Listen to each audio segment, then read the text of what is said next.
Samantala, arestado po ang top 1 provincial level most wanted person sa may Zamboanga, Sibukay sa kinasang manhunt operation ng pulisya naman po sa bayan ng Bolinao, Pangasinan.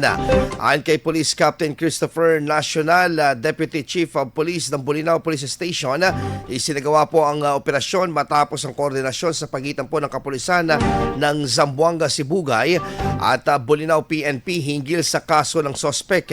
Nakilalang sospek na isang 20 anyos na lalaki at residente po ng barangay Ilog Malino, Bolinao.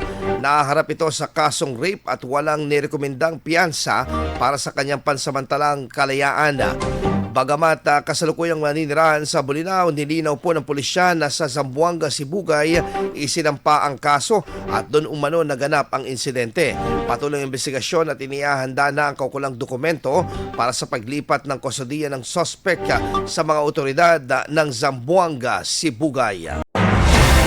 IFM News. IFM News. IFM News.